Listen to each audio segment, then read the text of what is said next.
حکمت ارادت بیچوں یکیرا بیچوں بے کے معنی بے معنی بغیر اور چو معنی جیسے چو معنی تو بیچو کا ترجمہ کیا ہوگا بے مثال بیچو کا ترجمہ کیا ہوگا قرآن کریم کے اندر ہے لیسا کمثلہ شیء لیسا اللہ رب العزت کی طرح کوئی نہیں اللہ رب العزت کے مثل اسی کا فارسی میں ترجمہ کر دیا ہے تو بیچو سے کون مراد ہے سیدھا سا ترجمہ کریں گے اللہ تعالیٰ تو ارادت بیچوں یکیرا اللہ تعالیٰ کا ایک ارادہ جیسے ارادہ اللہ تعالیٰ کا ارادہ یکیرا از تخت شاہی فرود آرد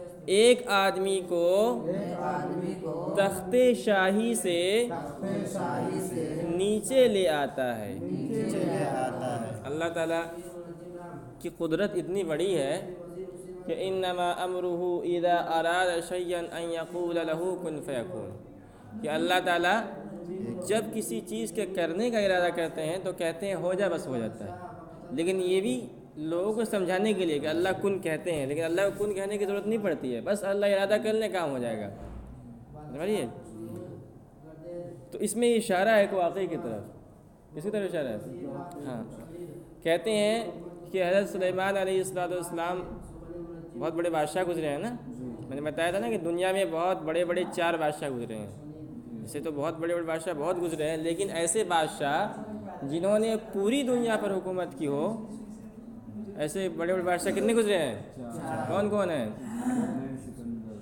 ان میں سے 2 مومن تھے اور 2 کافر تھے 2 مومن تھے اور تو جو 2 مومن تھے ان میں سے ایک کون تھے حضرت ذوالقرنین ایک کون تھے ذوالقرنین یسألونک عن ذی القرنین سورہ کہف کے اندر ایک ذوالقرنین تھے اور دوسرے کون تھے حضرت سلیمان علیہ السلام تھے تو اللہ رب العزت نے حضرت سلیمان علیہ السلام کو بہت بڑا بادشاہ بنایا تھا اور وعلمناہ منطق الطیر اللہ تعالیٰ نے ان کو اس صلاحیت دی تھی کہ وہ پرندوں کی زبان کو بھی سن لیتے تھے پرندوں کی زبان کو بھی سن لیتے تھے اور سمجھ بھی لیتے تھے کمال کی بات یہ تھی اور ان سے بولتے بھی تھے تو کہتے ہیں کہ تفسیری کتابوں میں لکھا ہے کہ وہ جو حکومت ان کی حکومت جو ہے نا جناتوں پر تھی وہ انسانوں پر بھی حکومت کرتے تھے اور جو سرکش جنات ہوتے تھے نا شیطان جو بڑے بڑے انسانوں کو گمراہ کرتے ہیں نقصان پہنچاتے ہیں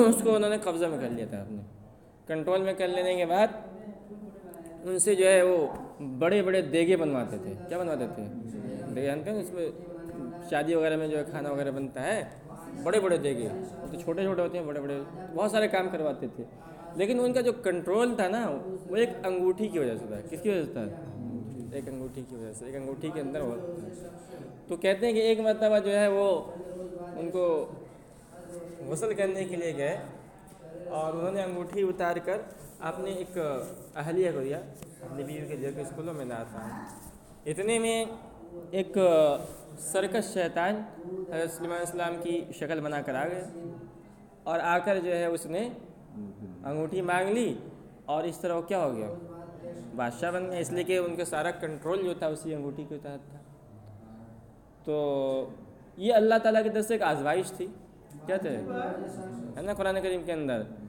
کہ وَلَقَدْ فَتَنَّا سُلَيْمَانُ وَأَلْقَيْنَا عَلَى كُرْسِيِّهِ جَسَدًا کہ ہم نے سلیمان علیہ السلام کو آزمایا اور ان کے کرسی پر ایک جسم کا ایک گوشت کا لٹھڑا ہم نے رکھ دیا تو کہہ رہے ہیں اس سے وہی مراد ہے وہ جنات بعض مفسرین کہتے ہیں اس سے کیا مراد ہے جنات اس نے جو ہے اور اس طرح اس نے جو 40 دن تک حکومت کی بعد میں حضرت سلیمان علیہ السلام نے کسی طرح وہ انگوٹھی حاصل کی اور اس کے بعد پھر وہ بادشاہ بن گئے تو یہ کیسے ہو گیا اللہ تعالیٰ نے تو آزمائش تھی کیسے ہوا اللہ کے ایک ارادے نے ان کو کیا کرسی سے نیچے اتار دیا اللہ کے ارادے نے کیا کیا ان کو کرسی سے نیچے اتار دیا۔ تو شیخ سعدی نے اپنے اس کلام کے اندر اسی کے اشارہ کیا ہے۔ ارادت بے چوں یکے را از تخت شاہی فرود، فرود آرد، اللہ تعالیٰ کا ارادہ ایک آدمی کو تخت شاہی سے نیچے اتار دیتا ہے۔ وَيَكِ را در شکم ماہی نکو دارد، اور ایک کو مچھلی کے پیٹ میں اچھے سے رکھتا ہے۔ پڑھے نا یونس علیہ السلام کا قصہ، اسی کی طرف اشارہ ہے کہ یونس علیہ السلام کو اللہ تعالیٰ نے نبی بنا کر بھیجا تھا۔ انہوں نے اپنے قوم کو بہت ڈرایا، بہت دھمکایا کہ تم ایمان لاؤ ورنہ اللہ عذاب بھیجے گا۔ انہوں نے کہا کہ ٹھیک ہے اللہ سے تم دعا کرو ہم پر عذاب بھیج دیں۔ تو انہوں نے کہا کہ 3 دن بعد تم پر عذاب آئے گی، اور اس میں اللہ تعالیٰ کا کوئی وعدہ ہے نا کہ اللہ تعالیٰ 2 لوگوں پر عذاب نہیں بھیجے گا، 2 قسم کے لوگوں پر۔ ایک تو اگر ان میں ان کا نبی موجود ہو، اگر کوئی قوم ہے اور اس قوم کا نبی اس موجود ہے ان میں، تو اللہ تعالیٰ پر عذاب۔ اور دوسرا یہ ہے کہ اگر وہ لوگ توبہ استغفار کر لیں، یعنی ایمان قبول کر لیں، تو اللہ تعالیٰ ان پر بھی عذاب نہیں بھیجے گا۔ تو وما کان اللہ معذبہم وانت فیہم وما کان اللہ معذبہم ویستغفرون، اس طرح قرآن کریم میں کہا ہے نا، اس کا مفہوم بھی ہے۔ تو اسلام نے کہا 3 دن کے بعد تم پر عذاب آئے گی، اور اس کے بعد اب گاؤں سے باہر آ گئے۔ اب 3 دن کے بعد دیکھے تو عذاب آئے نہیں ان پر، ان کو بڑی فکر ہوئی۔ اب ان کو چاہیے تھا کہ وحی کا انتظار کرتے، لیکن وہ کہے کہ ہم یہاں چلے جاتے ہیں، چانچہ کشتی پر سوار ہو گئے۔ اب اللہ کی طرف سے حکم نہیں ملا تھا نا، تو اب وہ ہوا یہ کہ اس زمانے کے اندر اللہ کا ایک نظام تھا۔ ہر زمانے کے اندر کیا ہوتا ہے؟ اللہ کا نظام ہوتا ہے نا۔ تو اس زمانے کے اندر اللہ کا نظام یہ تھا کہ اگر کوئی مصیبت آتی تھی لوگ دیکھتے تھے کس وجہ سے مصیبت آئی ہے۔ تو اگر کوئی بھگوڑا غلام ہوتا تھا تو بھی مصیبت آ جاتی تھی۔ تو جب وہ کشتی پر سوار ہو گئے تو بیچ دریا کے اندر، سمندر کے اندر طغیانی آنے لگی، کشتی ڈوبنے لگا۔ انہوں نے کہا کہ کوئی لگ رہا ہے ہمارے درمیان کوئی نافرمان غلام آ گیا ہے، جس نے۔ اس کے بعد ایک شعر ہے، بیت وقت است خوش آنکھ را کے بود ذکر تو مونس، وہ وقت، وقت کے ایک معنی آتے ہیں زمانہ، وقت کے معنی کیا آتا ہے؟ ہاں، تو وہ زمانہ خوش وہ زمانہ اچھا ہے، وہ وقت اچھا ہے کہ وہ ذکر تو مونس، کہ تیرا ذکر مونس ہو، مجھے باعث انسیت ہو۔ کیا ہو؟ باعث انسیت کیا مطلب؟ آدمی کبھی پریشان ہوتا ہے نا تو کسی کو یاد کرتا ہے تو اچھا لگنے لگتا ہے۔ تو کہہ رہے ہیں کہ اگر اللہ رب العزت کسی آدمی کو یہ مرتبہ دے دے کہ وہ اللہ تعالیٰ کو یاد کر کے انسیت حاصل کر لے، تو وہ بہت اچھا وقت ہوتا ہے۔ وقت کیا ہوتا ہے؟ ور خود بود اندر شکم حوت چو یونس، ورنہ وہ خود مچھلی کے پیٹ میں یونس علیہ السلام کی طرح ہو گیا۔ حکمت اگر تیگے قہر بر کشد نبی بولی، اب اللہ تعالیٰ کی قدرت کو بیان کر رہے ہیں، یعنی اللہ تعالیٰ جو ہے، اللہ تعالیٰ کے بہت ساری صفات ہیں نا، اللہ رب العزت کے اندر بہت ساری صفات ہیں۔ ان صفات میں سے ایک یہ ہے کہ اللہ حلیم ہے، کیا ہے؟ اللہ بردبار ہے، سمجھ میں آ رہی ہے؟ اور ایک یہ کہ اللہ تعالیٰ جو ہے صفت جلال کے ساتھ ہی متصف ہے، اللہ کو جو ہے جلال بھی آتا ہے، غصہ بھی آتا ہے۔ اس دنیا کے اندر تو اللہ تعالیٰ بردباری کے معاملہ فرماتے ہیں نا، لیکن آخرت میں جب میدان محشر کے اندر اللہ تعالیٰ پر صفت جلال غالب ہوگی۔ تو کہہ رہے اگر تیگے قہر بر کشد نبی و ولی، اگر غصے کے تلوار کو نبی و ولی پر کھول دے، سر در کشد تو سب سر جھکا لیں۔ اللہ تعالیٰ کے جو دوست ہوتے ہیں جن کو ولی کہا جاتا ہے، اللہ تعالیٰ کے جو مقرب بندے ہوتے ہیں جن کو نبی کہا جاتا ہے، ان کو بھی ہمت نہیں ہوگی کہ اللہ تعالیٰ کے سامنے چونچرا کر سکیں۔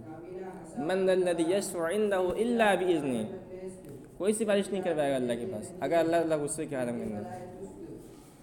وَأَگَرَ غَمْسَئِ لُطْفَ جُنْبَانَدِ، اور اگر مہربانی کا اشارہ کر دے، بنارا بنے کا دبساند، تو بروں کو نیکوں کے مرتبے میں پہنچا دے۔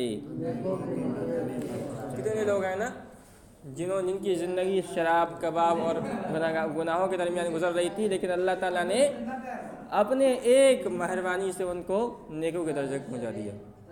بتائیے بہت بڑے حضرت مالک بن دینار رحمۃ اللہ کے نام سنتے ہو نا، مالک بن دینار کے نام سنتے ہو نا، تو ان کی زندگی جو ہے بہت عجیب زندگی تھی، یعنی وہ شراب پیا کرتے تھے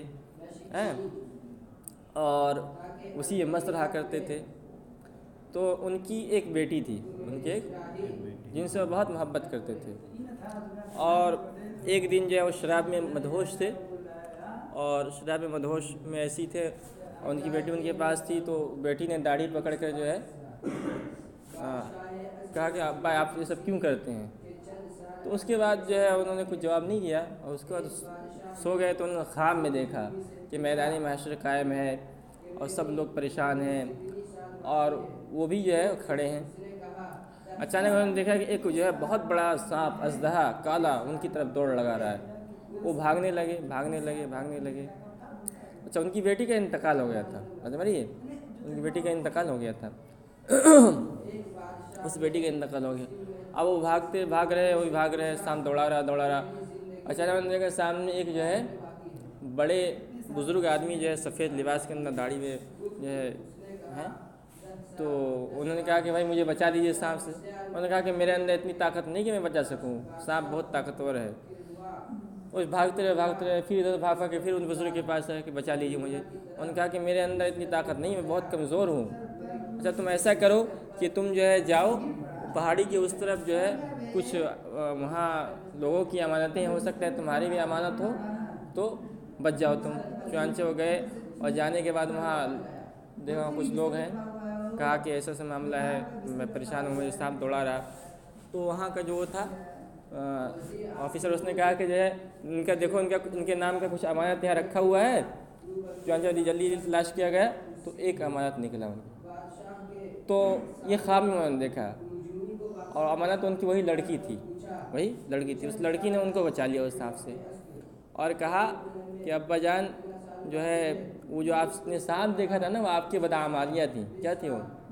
بدعمالیاں۔ آپ نے جو ہے گناہ کر کے جو ہے اس کو طاقتور بنا لیا تھا، اور وہ جو ہے جو آپ نے بڑے میاں کو دیکھا تھا، بزرگ کو، وہ آپ کے نیک اعمال تھے جس کو آپ نے کمزور کر دیا تھا۔ تو یہ اس طرح خواب انہوں نے دیکھا۔ خواب سے جب بیدار ہوئے تو ان پر اس خواب کا بہت گہرا اثر پڑا، اور اس کے بعد جو ہے وہ بہت سچے پکے اللہ کے ولی بن گئے، اور اللہ تعالیٰ نے ان کو ولی کے درجے پہنچایا، اور آج جو ہے مشہور معروف ہوئے۔ تو اللہ تعالیٰ جو ہے جس کو چاہتا ہے نا، بس اس کو جو ہے پل بھر کے اندر، اگر آدمی برا ہو تو اللہ تعالیٰ جو ہے اپنے فضل و کرم سے اس کو کیا نیکوں کے درجے تک پہنچا دیتا ہے۔ قطعہ گرب محشر خطاب قہر کند،